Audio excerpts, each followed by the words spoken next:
Westeros has mighty rivers, but none of them compare to the Rhoyne. It is said that there is no stream or puddle in western Essos but drains to Mother Rhoyne. No doubt an exaggeration.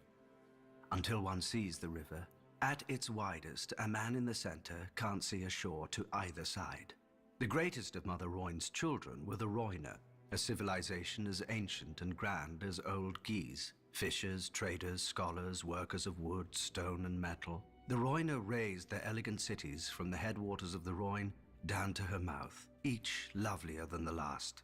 For many centuries, the Rhoyne lived in relative peace. When invaders swept down from the hills, the Rhoyne, women and men, would don silver-scaled armor, fish-head helms, tall spears, and turtle-shell shields. If the enemy did not laugh themselves away, it was said that Mother Rhoyne would whisper the enemy's secrets to her children, and the Rhoynish wizards could raise watery walls to drown their foes. Whatever magic the Rhoyne may have had, it wasn't enough. When Valyrian colonists first arrived, the Rhoyne embraced them, for all men were welcome to share the bounty of Mother Rhoyne. Perhaps a water people should have been more cautious of strangers who exalted fire and blood. Legend has it that one day the Valyrians netted and butchered one of the giant turtles the Rhoyne held sacred. As a result, thousands were killed or enslaved, cities and towns were burned, drowned, and rebuilt. In these wars, the Valyrians emerged as victorious more often than not. The princes of the Rhoynish cities, fiercely proud of their independence, fought alone, whilst the Valyrian colonies aided one another.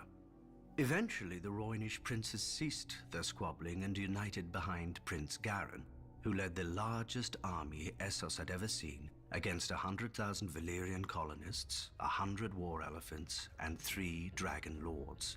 Thousands burned, but thousands more sheltered in the shallows of the river, whilst the Rhoynish wizards raised enormous water spouts against the foe's dragons. Rhoynish archers brought down 2 of the dragons, whilst the 3rd fled, wounded. And thereafter, the Rhoyne named Garin the Great.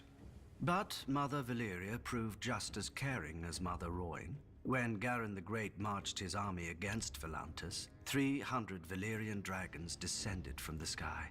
Tens of thousands burned whilst others rushed into the river, but the fires burned so hot that the water boiled and turned to steam. Garin the Great was captured alive and made to watch as Valyrians butchered every last man. So many that their blood turned the great harbor of Volantis red as far as the eye could see.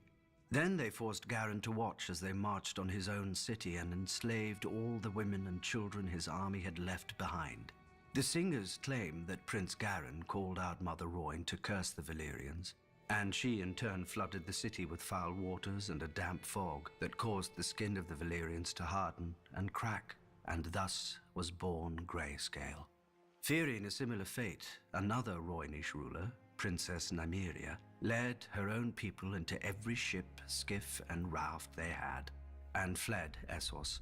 Eventually, after much hardship, they landed in sun-swept and bone-dry Dawn. But we all know that tale. Now Valyria has followed the Rhoyne out of this world, and her daughters have grown into free cities, wealthy and powerful and proud. Still, Mother Rhoyne flows on, past ancient ruins and bustling harbors, sweeping all man's kingdoms to the sea.